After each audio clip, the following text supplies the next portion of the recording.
Oh, this is a perfect couch. It doesn't sink or anything. It sits Oh, it's very firm. This is the perfect sitting couch for this. Well, welcome back to the Unmask Podcast. I'm Chris. I'm Kaylee. And today we have our special guest, Jake Clark. Hello, thanks for having me. Well, thank you for having us. We're actually in his home today because he works from home. He is a nurse practitioner, a psychiatric nurse practitioner. But here we're talking today about life after religion. I grew up Catholic my entire life, through Catholic school up through high school. You grew up Mormon, and so did our guest Jake. So we're here to talk more about what it's like growing up in a rigid system that doesn't accept you and where you don't feel you belong, and is how to get out of it, how to make sense of it, how to make sense of life outside of what you're born into. How to heal from it. How to heal from it, all that stuff. So first, let's start out with a little bit about you. Sure. Let's give us your background. Okay, so I am life story starting from. You don't have a life story. You can go just fill us in where you started from, where you're at, and then we'll Okay, so I'm originally from Orange County, California, born and raised, and I have lived in Utah for quite a bit of my adult life as well. I was married for quite a while, and now we are separated, divorced, and starting kind of a new life, being a single man for the last year and a half. And I am a psychiatric mental health nurse practitioner, so basically I practice psychiatry. So I do mostly medication management, but I do some supportive therapy as well for my private practice patients, mostly at my full-time job a little bit, but we have let's go more into what is your private practice? What do you do? Who are your patients? So I'll take anybody, but I do like to focus mostly on men's mental health and neurodivergence. So I take a lot of ASD, ADHD patients, and then of course some of the co-diagnoses. So we get a lot of depression, anxiety.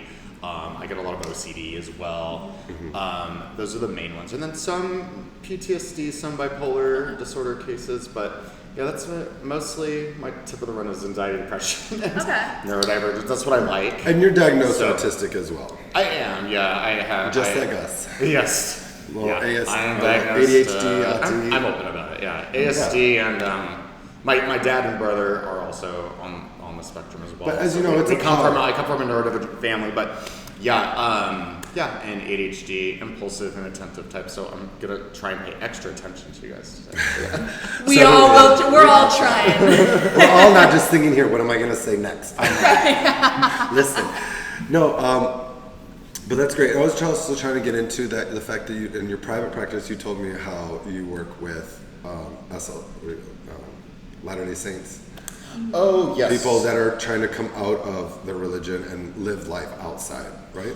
Yeah, so my licenses, I'm out of Utah, Idaho, Nevada, and Colorado, and from both my full-time job and private practice, I take a lot of active LDS, I take a lot of nuanced LDS, and ex-LDS, those going through faith transitions or divorces, or I am teamed up, we do ketamine-assisted psychotherapy on the side with a sex therapist, so we do a lot of couples therapy, sex therapy with the ketamine as well. So I've got, I feel like I have a lot of hats within psychiatry. I love it! But yeah, so a lot of our patients, just because I work within that Intermountain region, are coming from that faith, just because it's a very predominant religion there. Mm-hmm. And I gotta be able to take anyone, and I meet anyone where their spiritual journey's at, and I don't if I have active LDS people that do come to me both full-time job and my private practice, I let people be where they're at in their spiritual journey. I don't engage. If they want to engage with me with those type of things, faith transition things, they can, but I don't. You don't force it on them. No. There you go. What's your life like? We got some new microphones. We're back. Yes, back with new microphones, less echoey. So let's see. We were just talking about what you're doing in your career. Mm-hmm. So let's start at the beginning. So growing up, Mormon. Very beginning. Now let's talk about you're in scope of Mormon.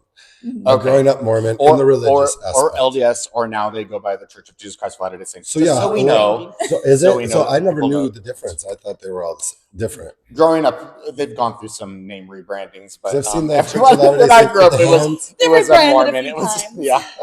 It was we grew up with the Mormon name growing up when I was in there because I was a '90s kid. So all right, and not bashing religions. We're just speaking about how religions are conforming and how to be an individual is very difficult when you're in a religious setting, especially when family and friends and your entire existence is that. And there's something inside you telling you, this isn't right for me. You're not the one choosing it, right? Exactly. Like when it's being forced on you, and we're just talking about our own personal experiences. We're not telling anybody what's right, wrong, what the truth is. We're just sharing our personal experiences. If religion makes sense to you, then it does. Yes, if it helps you, absolutely. But for a lot of us, we were born into it, and it was forced upon us, and we are not a person that necessarily. All of us are nonconformists, let's put it that way, in a sense that we always go against the grain, being our neurodivergent selves. So of course we're going to see. I think that it's great for people who want a checklist and fit in the box, and because there are a lot of great things that come out of it. Like they have a big sense of community. I was going to say they all look out for each other. There's it can be great if you have kids that fit the mold, and they do activities and stuff. But it's hard when you have LGBTQ kids. And when the out of the boxers come into your family, it can make it a little tough. But I think that it can be a great thing for a lot of people. But for nonconformists or people that don't fit, it's not always the right fit. And like I said, we're not going to talk about truth claims. If you want to go, there are people much better than us, historians Mormon Stories podcast is a great one. We're just here talking about we're not going to go into historicity or anything. We're just going to go into culture and our own what we opinions and personal stories, not that stuff with it. So, of course. But that is to say, that's great to hear, because honestly, Catholicism, you would think the same thing, but Catholics are very individual, and it's very you versus me, even though we're under the same parish, same community, it's very no, you can't look bad in front of them. They can't see you weak. You have to only look your impressive self. You can't tell them the truth. You have to always fake it and put on this crazy mask that is nothing like you are, but that's that you have to be in that community. And it showed me that it's somewhere I didn't want to be. My family aren't practicing Catholics today, in a sense that they aren't hard school religion. When we graduated, they stopped going to mass every week. We still believe in a sense. I do believe in a higher power, a God. I don't know which God that, or what God that is. I like it to define itself. But I mean, we live these moralistic codes that we're taught these moralistic codes to live by, that I feel we can do so outside of an organized religion, and where people are telling you how you should be, to be accepted, instead of I can be this way and still be accepted because I'm still a good person. You know what I mean? And there's all these things now the Catholicism is gay is okay, now it's not okay, depends on the Pope at the time. You know what I mean? So it's all up and down. For you guys, it's kind of the same way. It's kind of hush hush in a sense. In that religion, we don't talk about it. I think most religions are that way. Gay is not okay. It's gotten better. I think it's improved since we were kids. Back when I was a kid and teen, it was definitely more hush hush. Prop 8 in California was going on, and what was that? It was the big anti-gay I remember that back in the 2000s. And it's improved a lot. So a lot of families are trying to be kinder or more open-minded. I do see there is a bit of a culture change, but the doctrine's still there. That it's they'll accept you but not accept you. And it really comes to who's interpreting. How my dad is a little bit we love you, accept you, and I try to be supportive of him, but it's our relationship's gotten better over the years, but there's still a little bit of a weird wall, a little bit of a roadblock there in our relationship. So I was going to say the reason why we remember the prop was because it was such a big deal in the LDS community. I remember. I don't know about you. I can only speak for our area, but I remember as a kid. So when was this? 2008? Yeah. Yes. I was in high school. And we were all given signs to put in our front yard to be vote against it. And I remember as a kid, it was just so ingrained in my head, and I just didn't understand why. Because I was like they just want to marry. Like, why is that? I'm confused. What's so wrong about that? So yeah, just to touch on that, that's why we remember it so vividly. You guys are West Coast. It was That a makes big sense. deal. Well, yeah, they wanted us to our parents, they wanted us to go around and do like fundraising for it as well because we were in California. But yes, all the signs, and they actually read a letter over the pulpit about it Yes, I remember to ours that. too, which is weird because they're not usually not supposed to mix politics or religion, but that's not the case with LDS. So they still do. So I mean, a lot of politics until they still say praise God. It's all under God. It's all still a religious scope. Even the presidency, it's never been non-religious. I think they've always been Christian or Catholic, right? Yeah. Oh yeah. I think people would. I remember when people thought Obama was like Muslim. There was like Yeah. rumors about it. People like so up in arms about it. People could just take anything and run with it. So, well, basically, so back to your original yes. question. We'll go back to kids. So I grew up like I was very weird, very odd as a kid. Elementary school, I was always like a loner, the kid that like played on the swings, like looked at bugs. Like I was a weird little kid through elementary school. Then I got involved in soccer, so that like I was a competitive soccer player all growing up. Played club in high school, indoor, all of it. So that helped me to like be able to socialize a bit more with like teammates.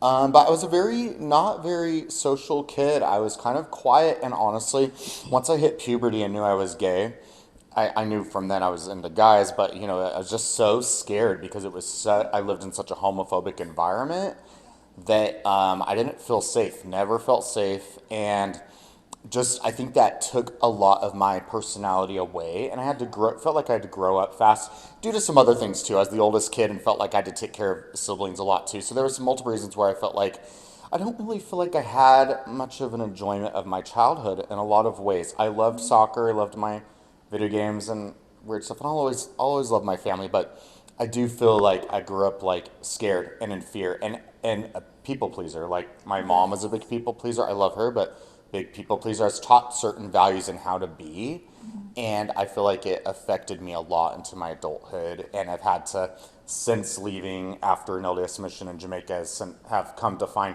what do I value? What do I believe? What kind of person am I? And that's changed throughout my 20s and into my 30s. And now, we're always evolving and always changing, and that's okay. Yeah. So.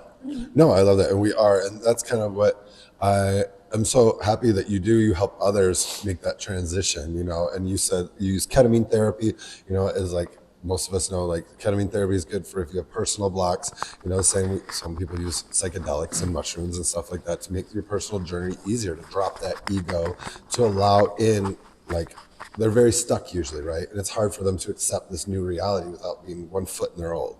And it really helps them progress forward, right? Yeah. You would say, and that's because a lot of ketamine gets thrown around out there, and really it's an umbrella drug, and it is amply used everywhere, from our dogs to surgeries to medicate your mental health now. And it's more just something that we should understand, that it can be more helpful than it is harmful, because people love to demonize things in the news cycle. So I feel like even people I've talked to since like Matthew Perry and everything, it's becoming demonized in a sense. People are even like, and I said, I don't know if I want to do that kind of therapy, because what if I get addicted and blah, blah, blah. And then you have to go into the whole thing. It's not addictive. It's just, it's like being addicted to weed, right? It's Anything can be abused. Anything can Or be it can be a abused, tool. but it's not a physically The thing that people don't dependent know is that thing. actually ketamine treatments can actually be used to treat other substance use disorders. I've had ketamine There's many treatments. reasons why we use ketamine. That's what I'm saying. It's I such mean, an umbrella. It's a general anesthetic, first of all. I mean, it gets thrown into the psychedelic category, but So I have a question. Sorry, not to cut you off. So I did ketamine therapy when it first came out. So like years ago. And so it was still, or at least first came out in Arizona. And so they pretty much just put me in a room, stuck an IV in me, and that was it. I was there for an hour, and then you're just kind of left to process whatever you need to process by yourself. How do you do it? so we do not do what we Stick you in a call. closet? No, literally, We I do was not just in a stick room you in by the myself. closet, back in the closet. No. So we do not do IV or intramuscular ketamine with my practice. And also I'm virtual, so I would have to be physically present, or we would have to have a registered nurse to do IV or IM. We just do intranasal or troches or the dissolving tablets. Because we are therapy based, not treatment based. So those can be great for people with treatment-resistant uni or bipolar depression, people who have active suicidality, and really it helps them get kind of knock it out of them a bit. Sorry to interrupt, but I I went through it once, and they actually said that because my psychiatrist offered it, it was only like $300. But yeah, she's like, this is great if you're like untreated depressive, like you can't be treated, and you're about to kill yourself. It can give somebody 6 extra weeks of like resetting their brain and not being suicidal. She actually said it gave like the minimum was like 6 weeks of total reverse of that thinking. But then if you don't change your environment, you of course get molded back into that thinking. Right. A lot of people have to go through repeat treatments, and it has its place. But that is not what we do, because I'm the only medical provider. It's actually a pretty big and established therapy practice. So we've got multiple therapists that do it. And so, we do individual therapy, couples therapy, the faith transition therapy, sex therapy, and how it benefits people is it really helps the therapists to get to work through with their patients if they're at a roadblock, whether that be they're processing trauma, if that's religious trauma, if they're trying to deal with a faith transition, if they're in a couple and they're trying to work to bond together, or they're trying to decide whether to separate, divorce, if they're working on ethical non-monogamy and being open, or being able to be intimate with each other. There's different ways that our therapists will use it. And so the ketamine will help in those different settings. So, situations, sorry. So, I was trying to like go off on a tangent. Yeah, with the couples, like we'll have like one member of the relationship like under ketamine for one, and then another, and then sometimes we'll have both of them on it. So it's kind of a different like dynamic each time from what I've heard. How is well, you don't actually sit in them with them during the therapy, you just prescribe.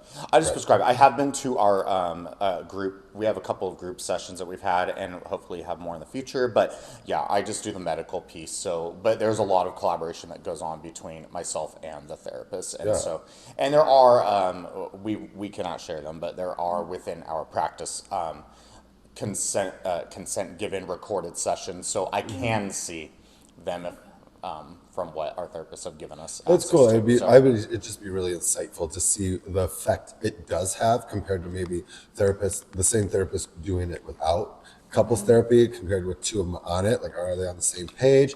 Like, are they more in sync? Like, that's what I was going to ask. How beneficial is it compared to not? But that's for another episode then. Yeah. But that's so great. Like, I mean, as us, we go to therapy, and well, not as much as I used to, but therapy comes and goes. It's definitely not, you have it for life. I say you use it when you need it. Definitely don't be afraid of it. And especially if you have roadblocks, like you need interventions if you can't intervene yourself, and it's okay to ask for those help. It's okay to say, hey, I'm struggling with this. I need some help with this. And, it's okay to reach out to people to just say, hey, where could I get more information for somebody that could help me along the lines of this way? And I always tell people, like, when it comes to therapy versus psychiatry, they're like two shoes to run a marathon. They work in different ways.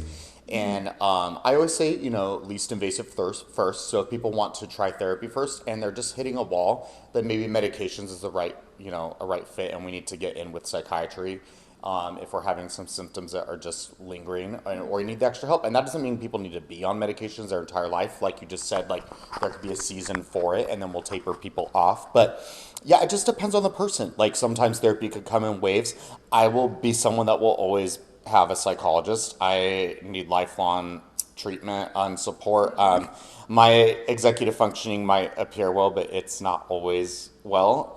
And also, because I work in psychiatry, I take on so much from other people, and at the end of my weeks, I am just so drained. And I go through autistic burnout exhaustion episodes, and a lot of, I'll have some meltdown stuff. So I definitely am someone who needs to have my neurodivergent specializing psychologist, and I meet with him every other week, and we'll discuss cases that are troubling to me and stuff as well, because it's within a HIPAA realm, and he works within the same region as well. So, so for me to say it can come for waves, but there's some people like myself who need ongoing support our whole lives, and I just know I need it at least.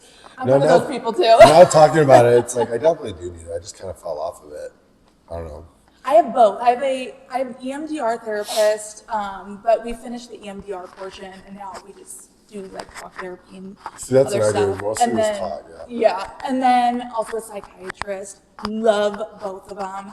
But it took me so long, up until probably, I think I started seeing both of them like a year and a half, 2 years ago. And before that, I just had no luck with any psychiatrists, therapists. It was and so I just kind of gave up on all of it. And then I went through a really bad autistic burnout and it just lingered for months and months and months.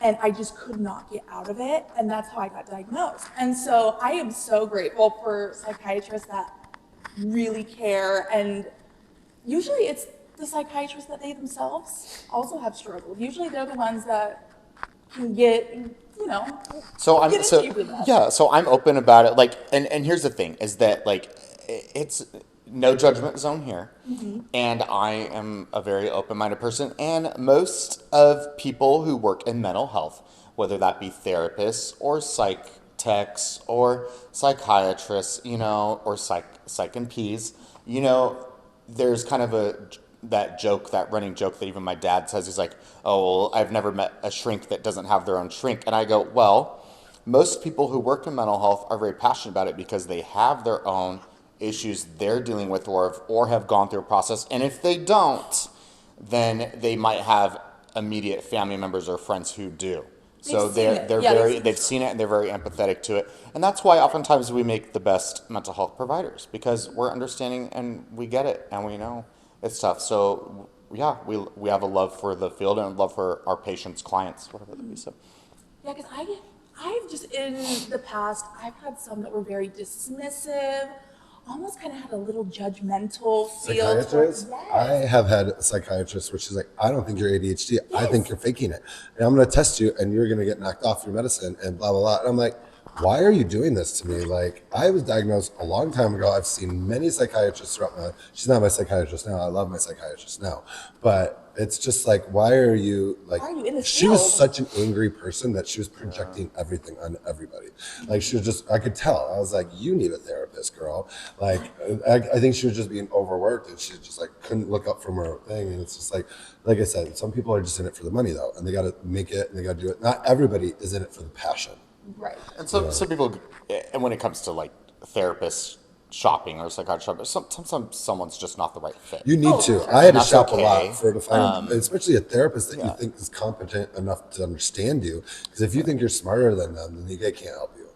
But then you got to say, like, I don't know. I was one of those people that shopped around like 5 or 6 different therapists before I found the one that just sat there and listened to me and just like didn't just let me talk. She just poked me to talk more, and then I answered my own questions. And I'm like, okay, thank you. Instead of someone trying to tell me how I need to do, I was like, no, I already know this stuff. So it's very much so. You got to find the right balance for you. Some people need to be told. Some people need to be led. Some people just need a little guidance or a little, you're okay. And okay, thank you for the confirmation. Yeah.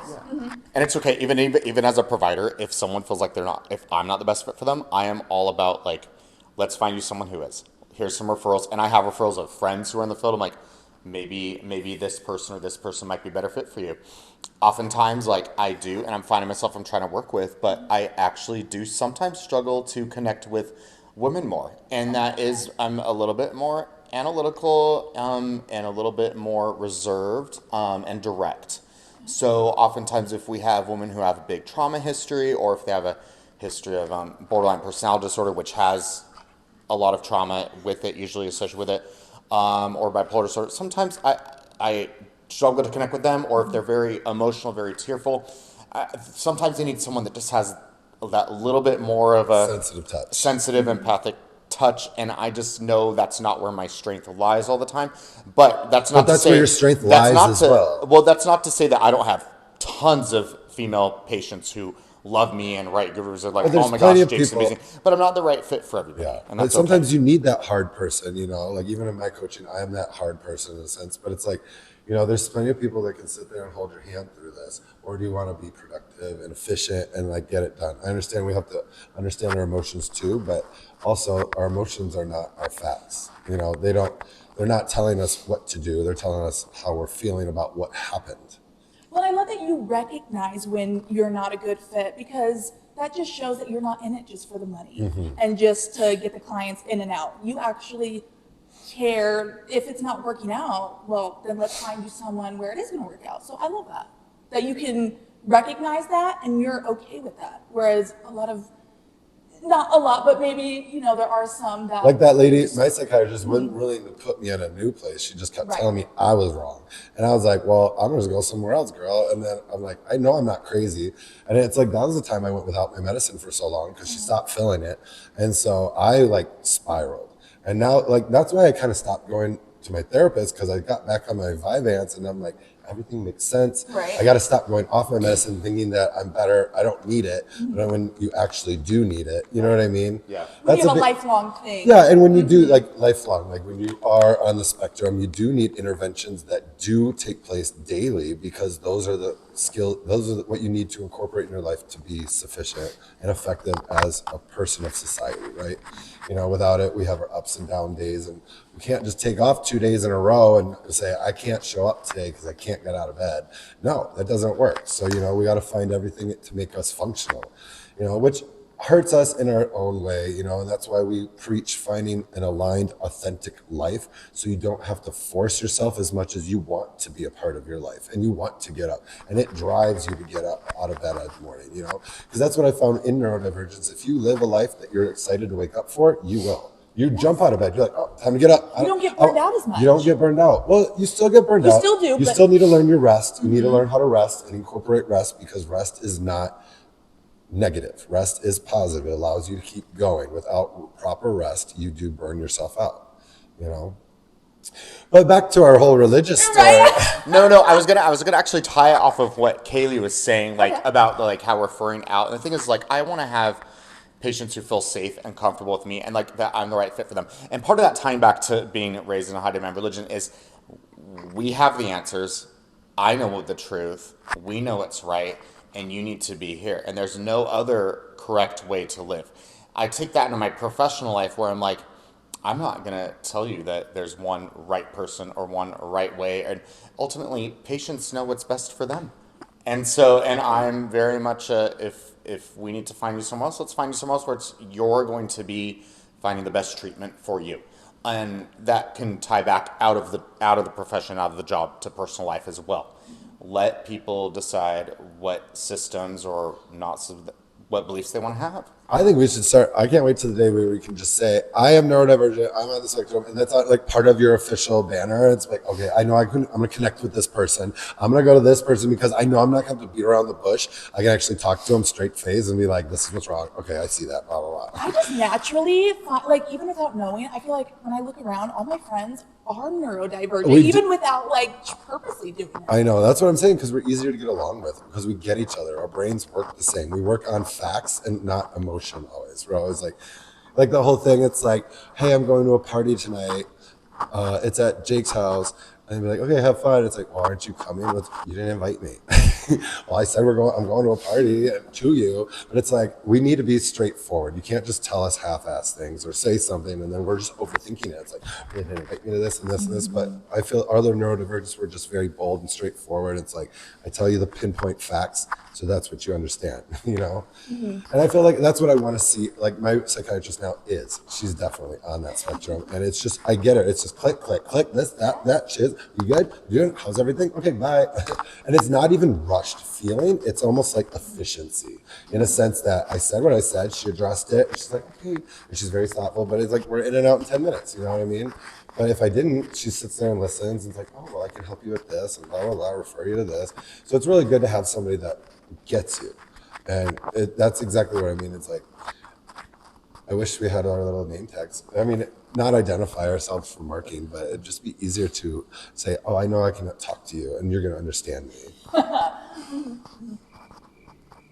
Okay, anyway. I was where's he going with this stuff? I go on tangents. I'm sorry. No, I was listening. We always forget what we're saying and we go on tangents, but that's okay. We usually have a whiteboard to keep us together, but we were going to wing it today. ADHD. I'm listening. Yeah. Well, it's a little bit of facts here, there, left, right, up, down, and then we forget what we're talking about, but we eventually get back there. I always tell my son and everyone, I'm you know what? I'm a little slow, but I'll get there. And I will get there, but sometimes it takes me a little longer. Actually, but I'll get there. we're not I'll even get there. slow. It's just Yeah, we're not going slow. A to B. We're going A to E to E to say E to Right. F back to B. I'll get there. Yeah, and I'll probably be doing 10 laps elsewhere, but I'll still get there. I'll get there eventually. I agree with that. You can't just walk A to B. Or like even like feeding the dog in the morning. All right, sorry, another tangent. No, I go on tangents all the time. Let's get. Do you want me to help us Back to get the back on Mormons. track? Where are we at? Okay. Yes, let's go back to Conforming, feeling like there's just a way that you're supposed to live there. A lot of social pressures from family, like you had to be an excellent student. You had to earn your Eagle Scout, which I did. You had to go on an LDS mission, which I did. Went to Jamaica and then came back and openly came out as gay after. I had come out to parents and leaders beforehand and had to go through conversion therapy, which is a whole other nightmare that I don't want to get into. But have to. with LDS Family Services, but that is So my first experience with mental health was not good, or mental health treatment. Yeah. but it wasn't the correct mental health treatment. Yeah, no. It was yeah. back alley mental health treatment to get you to conform. Yeah. So we don't need to go down that rabbit hole though. So that tangent. Yes. So back to it though, like coming into adulthood. So coming out was really, really tough for my family because the next thing on kind of the expectations is to marry a wife and have kids and have the white picket fence in the family and the good job. And I was the only one out of a large group of young men who left the church and came out as gay. And I was the black sheep there was about I'd say 16 of us. And since then, about one other I know has left the church, but I was the black sheep for all my 20s with this group of men that were just got married and had kids. And it always felt kind of, weird, kind of like I was letting my family down, being the oldest male as well. And just a sense of that I wasn't enough. So, as I was. Yeah, there's a lot of, and I'm sure in every religion there is, but Yours is a little more stricter. It's like the very- Baptist, and there's certain sects of religion and certain branches that are just way more conservative. right, and if you don't conform, you not only do you stand out, but sometimes you're punished, like you said, you were the black sheep. I mean, when I first left the church, so I was 18 and I was like, yeah, I'm not going. But then a couple years later, I would be like, after I had my son, I was like, oh, well, I'll still go to church. I'm not going to follow all the rules.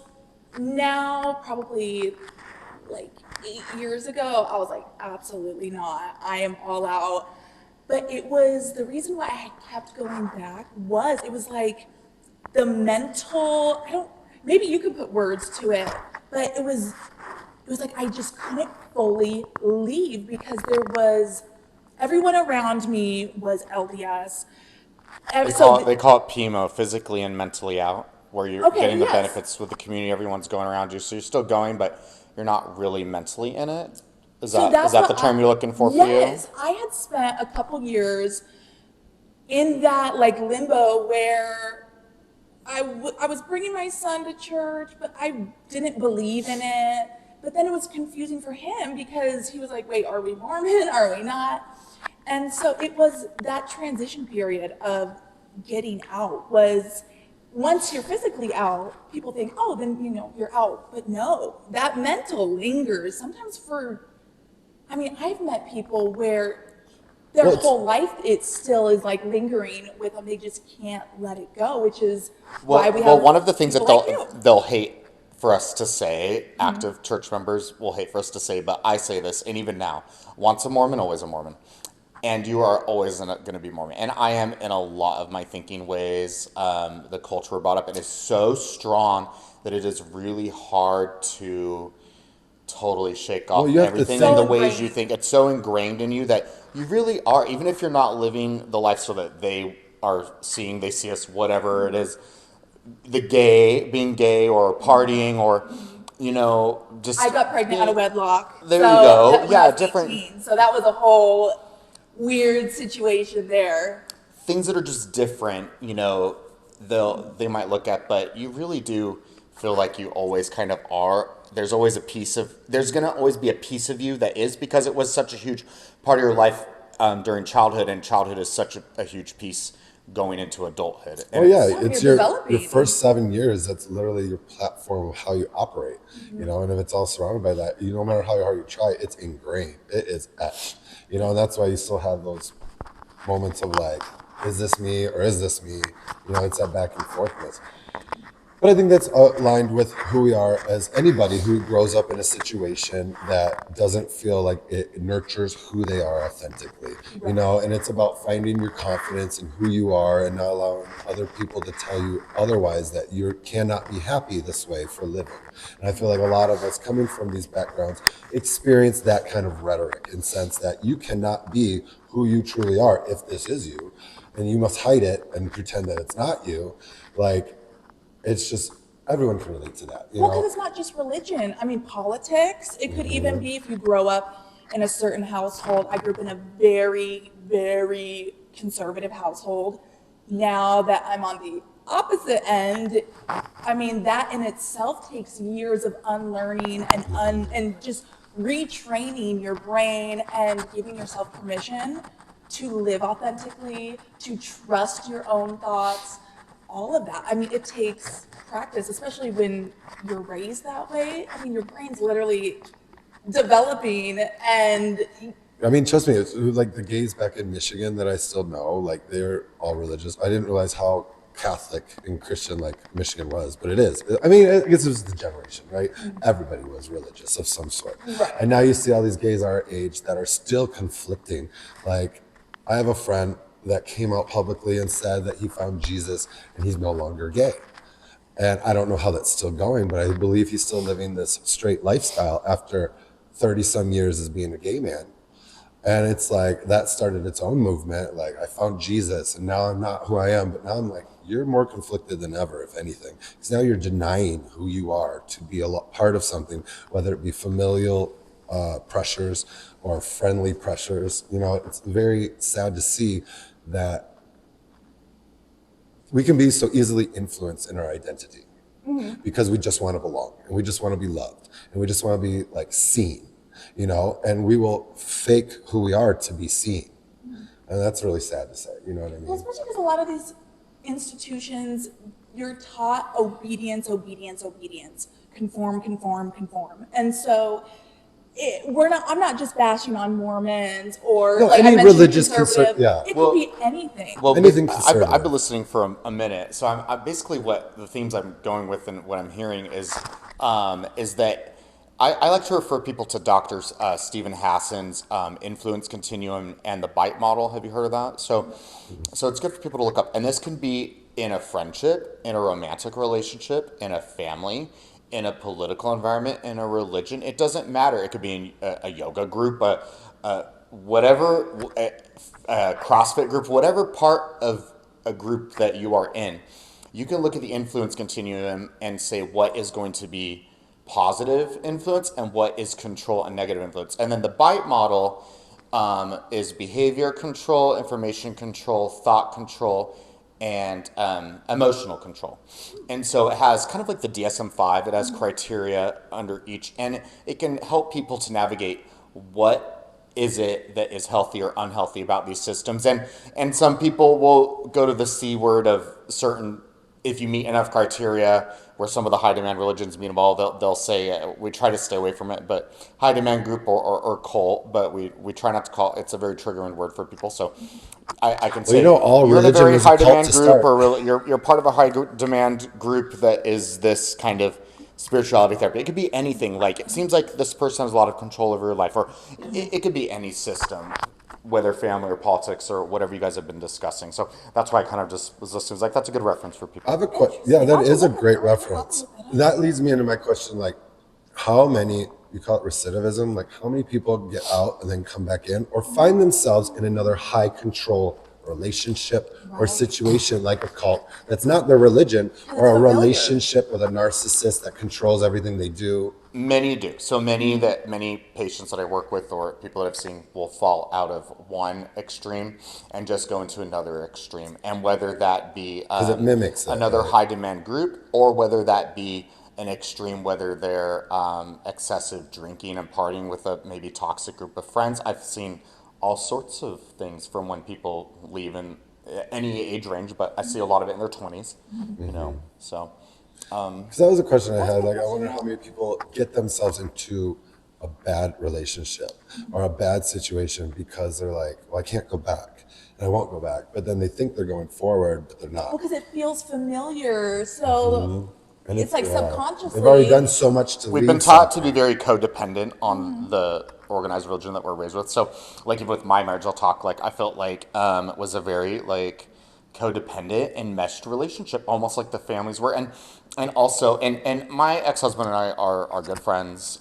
We still get along, and I still love him and care about him. But we met in our really young 20s, and a lot of that pressure I felt like and I see this I see this a lot with men in Utah, where it's kind of like they get married, they try the kids thing, that kind of almost a mimicked lifestyle to what the expectations were as a Mormon, just as a gay couple. And if that's what people want, then great. But I've seen a lot of it go sour, or some that I might believe might be unhealthy dynamics when I see them, just to fit the norms or the pressures of family. And I felt that myself with family. So one thing, like, my parents always accepted my husband when he was my boyfriend, and that was very kind of them before.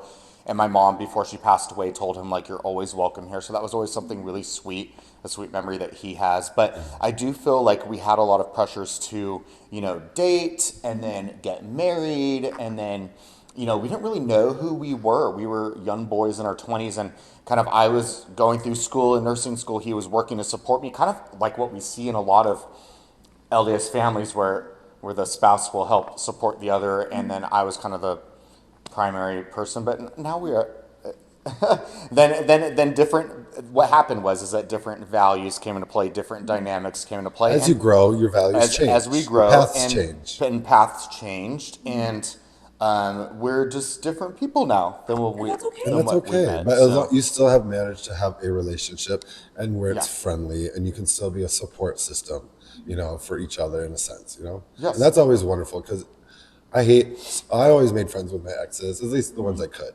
You know, some were vengeful or angry, but whatever, you know. But I feel like it's not worth throwing somebody away just because it didn't work out how you wanted it to. That person still came into your life for a reason and had an effect and an impact on your life so substantial that you were with them and left them, and it's changed the course of who you are. You know, you could say that almost about anybody we get into a relationship with.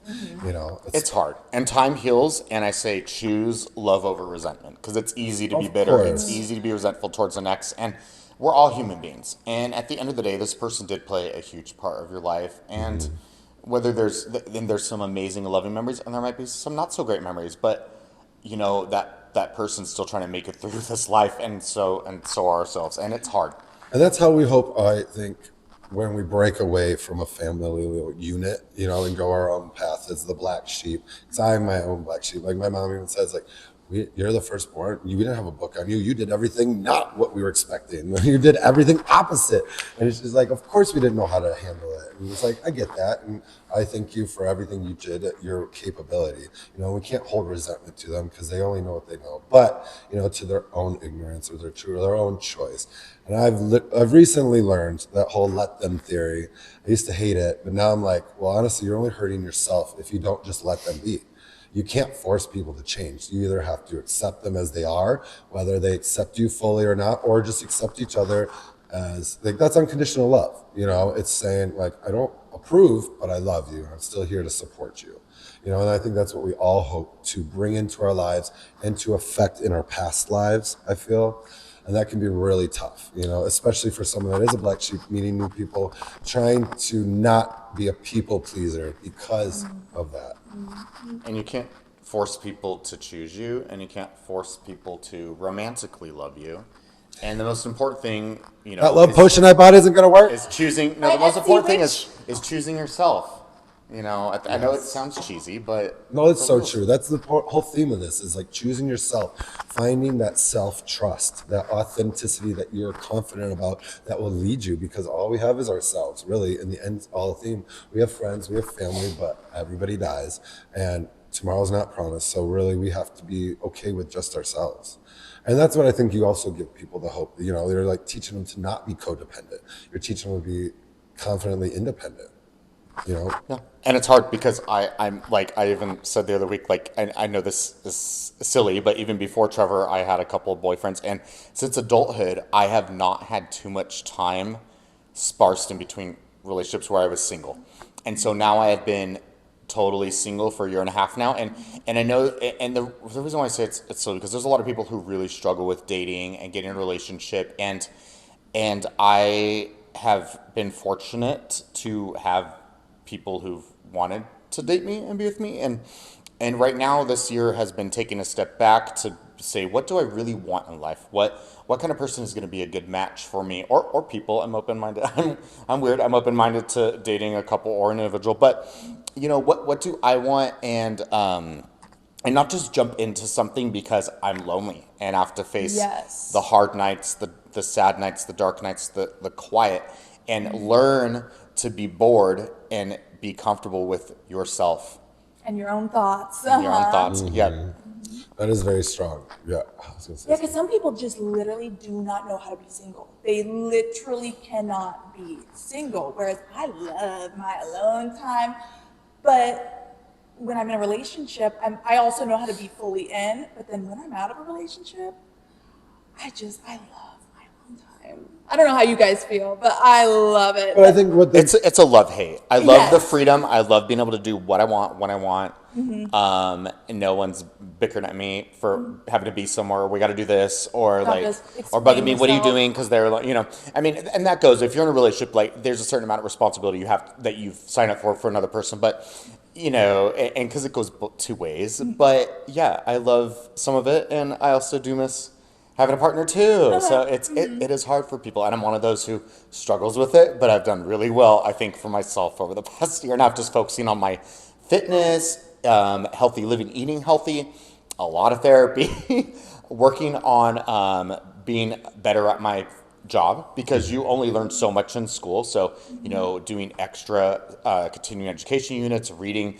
books that you don't always have time for in school. Like, a lot of it is lecture based, and you got to just pass exams. So you don't really get to sit and really go slow through it. So I've had more time, and just focus on friends like Chris and people. Well, that's what I was going to say. Like, definitely in this last year and a half, you dated yourself. And you can see that through you finding who you are after your breakup, after your divorce. You were maybe, when I first met you, more frantically in shambles of not knowing who you are, what tomorrow is going to bring, where I should go with my life. And now I feel a year later, you're confidently more so you.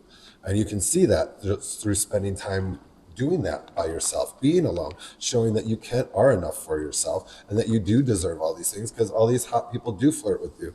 And that's what everyone needs to do. Is like, you know, the fact that we get so in our head thinking that we're not enough because of the places we've come from and how we've had to grow through that. So that, like you said, is ingrained with us sometimes till we die, or until we prove it to ourselves unconditionally that we are who we are and people love us.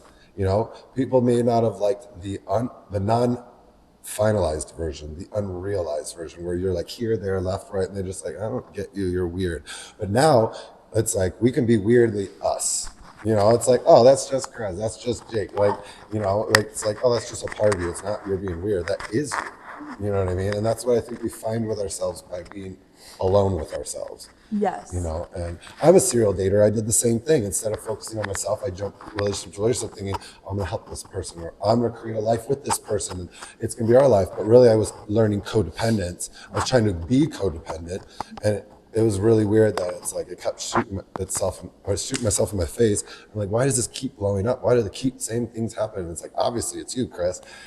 And like, until you're alone, you don't really notice, you know? Right? Because you almost don't have time to like really think by yourself. Like when you're in a relationship, I am such a big believer that you need, even if you are in a relationship, you need to have some alone time so you can process things, you can question your own thoughts, and You are still two halves of a whole. Yes. You are not one whole. right. Mm-hmm. I forget what I don't know where I was going with that. But you needed your alone time to get to yourself. To, Yes, in order like your to own like friends, learn your own yourself, learn what space. you like, It's learn what it is. you believe in. It's building authentic and true identity. Because what we're kind of saying is that you don't want to be enmeshed with someone. You want to have your two halves of a whole. You are, and when you're in a relationship, you are walking side by side, hand in hand, as two separate individuals. But representing each other too. Yeah.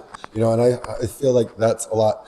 People think, well, I'm in a relationship, but I don't like how it's going, so I'm just going to be disrespectful as all. And it's like, well, you're honestly just broadcasting how disrespectful you'll be to the next person as soon as it doesn't go your way. You know what I mean? You see it a lot. It's all projection. Once you understand that everybody's projecting, you can read everyone's mind just by the way they move and talk and act. It's just like, oh, I see you. You know, and it's like we learn to project positivity. You know, we project we fix the internal world. We all project. We're projecting the goodness, I think, and the optimism when we do work on our insides. You know, we're able to set forth like, I'm looking for this and I know I deserve it. So I will not succumb to lesser until I see what I'm ready for. You know, you don't get back in, like I always said, with the people that leave the church, fall into a narcissistic relationship of control because they're used to control. It's like, well, you didn't heal. You broke up with one relationship and you got into another one. And it's the same toxic relationship because you weren't single, you weren't alone to figure out who you are on your own. That's what I was trying to say. I do have a question though for you about, Sure. So what do you, if you had to pick, what is one issue that you see the most with people that specifically are coming out of religion and seeing you? What is the main block, issue, thing that they need to tackle that you see? That's a loaded Or is question. it just all different? No, there's a couple of things that come to the top of my head. A lot of shame and guilt. I was going to say shame. I feel like that dictates how we are. Sorry, I don't mean to You gotta go through a lot of shame and guilt processing. Grieving. They're going through a grieving process because you are losing a community, you're losing a belief system, and it can be an emotional roller coaster. And that's where a lot of people will say, kind of like, oh, if people that leave a church or they're just angry, they're bitter, they're bitter X ones or whatever. I'm like, there's a lot of them are, and a lot of them go down the the historical rabbit hole of information, or for whatever reason, or they face family members that are not so kind to them. There's a time and a place to be angry and bitter, but that doesn't usually last. It usually has its time. And then people are usually a lot more chill. Like even me, like I support my dad. I don't really care. It's your life. Do what you want. If at the end of the day, like if you want to be part of this belief system, then do that. But if you think it's the right thing for you. So that is, we're talking about patience. So what did it say? It's So the main issue, shame, guilt, grieving. What we're already talking about before, identity. Who am I? Oh, yes. So I will get a lot of, this is a good example, a lot of middle-aged folk who leave later in life, like age 40 into their 60s. And their kids might still all be active LDS or not, and they're the last ones to go. And so the parents are like, well, what do I do? We're nearing the end of our life, and we now don't believe what we believed for 40 to 60 plus years. And that can be really hard when you're already getting to the end stage of life. What do I really believe? Where do I see myself? Or when I see moms even just like all their kids leave the nest and they're like, yeah, I've got my one last kid that's graduated high school. And then what am I? I've been a stay-at-home mom.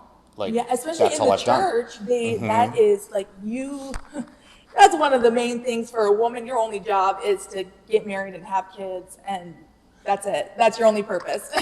Side note, the more we talk to people and about these things, the whole idea of authenticity and showing up as you're authentic and finding your identity really plays into every single part of every person's life.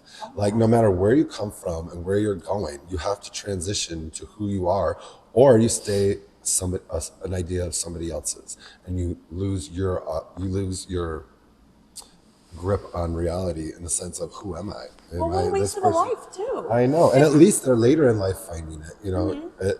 At least they're giving themselves the opportunity now, than being at the end of their life and being like, oh, I wish I would have done this different. There's a lot of the coulda, shoulda, wouldas, and regret or grieving of like, why didn't I just leave earlier? Why couldn't I have figured this out earlier? Or that was best for me. And you still just got to take it out where you're at in life, and it's your choice to live the rest of your time however you want to live and decide. that's going to be best for you, with the help of wherever they're at with me. They're in psychiatry or with a therapist, and they're doing their own personal stuff too, maybe coaching. And yeah. Do you have any other questions? I'm Yeah, so interested in what is your psychology. best advice for someone that is coming, like what would be your advice to yourself, your younger self, going through this transition that you wish you would have known to make it easier or like more confident going through it? Or were you like set on it? You're like, I'm out. I'm doing this. When Bye. did you leave, by the way? I was 21. Oh, that's right. You said when you got back from your mission. That's right. Okay. Well, kind of. I still went like a little bit because I had roommates that Okay. when I was in Utah, and my roommates were like mission friends. So I would still like kind of go to the singles ward at BYU, but I was at UVU at the time. So I would kind of go, but I was like out though. Yeah. So, wait, sorry, what was the question? So what would you give to yourself at 21? The advice, or somebody else that's going through At what you 21 went or through? teenager? Well, let's see. Like- If someone going through, That's hard. Yeah. All right. Two different Both, pieces of us. both. well, yeah, like what is the guiding light that you would say, hey, this is worthwhile? Like, what is the main struggle that maybe people, now I'm losing my thought. Teenage years, I was a very suicidal kiddo. So I'd say, don't do it. It's a temporary, fix to, or it's a permanent solution to a temporary problem. You're gonna get through this. That's You're great. stronger than you think, and you're gonna be safe. You're gonna be okay. It's gonna work out. You'll be okay, and you're gonna have people who love you for you. I think that applies to any age. I think you just answered the question off that one answer, because it's really true. It's like you have to love yourself and know that you will be taken care of. You made it this far in life. Why are you thinking you're not going to make it further, right? Yeah, because it is very easy to get stuck in where you feel like I'm never going to get out, things are never going to get better, things are never That going to limited change. mindset. Yes, it's so easy to get stuck in there. So thank you for sharing that. Yes. And some fun little questions to ask. Okay. I know we talked about this earlier. Oh, gosh. So if you weren't doing what you're doing today, where would you be? Not working with people. I love people and hate people at the same time. There you go. My look two at- passions. We got animals, and then we And got psychiatry. psychiatry. Some light reading material if you're ever Yeah, visiting or sitting in his waiting room. Do you see that with a lot of neurodivergence? Because those two things are like my I was hyperfixations always, yeah, too. I was always way into animals and birds, like growing up. And I was say, like, yeah, my hyperfixations, video games and animals. And so that's something, I was actually a senior in zoology before even swapping over to nursing and nurse practitioner. So I always wanted to be an exotic veterinarian, but I always worked as a psych tech and then did all my volunteer hours at the animal shelter with the dogs. So it's like I had a little bit of both influencing me, but then I had kind of mentors that steered me a little bit more towards human healthcare, which I don't regret. I'm not going to live with regrets. But if you ask me if I would not be doing what I was doing, I would be back in vet school, and I'd want to specialize and be an exotic vet, whether that would be at the zoos or private practice, working with like. What did you say, birds or something? I like the birds. Yeah, the exotic birds are my favorite. They are usually. But cool. I do like a lot of mammals, but yeah. Do you know what I think? It just like hit me why, because I know a lot of neurodivergence where the psychology and animals, those are like their, I do dogs and love. coaching. That's literally my two no, literally sides. so many, and it just hit me. I think what that is so psychology, we spend our whole lives, especially if you're undiagnosed or late diagnosed, trying to figure out other people, how can I fit in, what are the social cues I need to learn. And so that would probably be why we hyperfixate I think on we have to psychology. overanalyze. If you're trying to mask, Yes. you overanalyze other people's behaviors and what are the other Yes. kids doing around me. And so it kind of becomes like psychology kind of becomes a survival skill. Of It is, because then you're trying to connect the dots and be like, okay, I know what's going to come in next, so I don't look awkward. I know how I'm supposed to respond to this. You take note of all that stuff. This is how they respond. Yes, and then the animals kind of also goes into that because I feel like every neurodivergent person I know loves animals. And at least for me, I love animals because there is no weird expectations. There's none of the social cues or any of that. You're just going There's no based off of judgment. actions, and that's it. So You There's can study, no you can study weirdness. animal behavior, but a lot of it is predictable and instinctual and Yes. easier to read than humans, and Yes. more and It's like you relatable feel because safer around they're them. cuter than humans, Yes. Yeah. Yes. They're a lot more And easy to nicer. deal with. They can do a lot more shit, and I'll be like, oh, it's okay, you can't help it. Right. So maybe that's why. But But that's true. I was like always big into sociology. Yes. Like the study of people and why they do the things they do. Yes. And it was just always so peculiar to me. Like I remember as a kid, I just want to experience everything and understand everything. I remember being a kid in my room being like, I just want to experience the world and get my own understanding. I don't want people to tell me how it is. I want to live it and blah, blah, blah. And yeah, animals, of course. I like cooking too. same. Yeah, we're all the You same. cooked for me, I think, a couple times. That's true. You cook? I did not. No, my ex was the main cook now. I do meal Another prep. thing to So add to your list. shout for your out, man shout out needs to who is it? Sorry, shout out to Carson, Well-Fed Phoenix. If you're in Phoenix, go get his meal preps. He's amazing. Oh yeah, Well-Fed Phoenix, our friend Carson Ash. He's really good at making his meal preps. They're always new, He's a fresh, good and cook. amazing. He's very good, and they're fresh food, and you pick them up every week. Or Yeah, get if them you're in the delivered. Phoenix area, So- Well-Fed Phoenix. We should talk to him next. That should definitely be one. yeah. We'll do it at his kitchen or something. He's a good guy. He was also raised LDS, so there you Exactly. go. There's No a way. lot of us. There's a lot of us. Especially down here in We're Phoenix. Yeah. everywhere. That you guys escaped south to Phoenix. I know. But yeah, Pioneered over to the desert. Pioneer. Pioneering. Well, didn't Smith he came from Yes, like, they were- Missouri or something They were like that? pioneers. I think they're originally from New York. New York? Oh, New York. Okay. I thought it was from the south. Well, and then It's been a while like, since I looked Idaho into the is history also stuff of a lot. huge Mormon. Oh. So Yeah. maybe you're thinking like that. Area. Oh wait, no, there's a temple in Missouri. We're everywhere. Not, We're a little not all we're over the place. They're everywhere. They're everywhere. Don't get We're me not wrong. the historians or the main Mormon podcasters though, so let's leave that to Dr. John Oh, for sure. Gerardo over on Mormon Mormon Stories Stories podcast. Yeah, we know nothing about it. But thanks so much for tuning in, guys, to the Unmask Podcast. I'm Chris. I'm Kaylee. Thank you And so I'm much. Jake. Thank you again for having Thank me. you.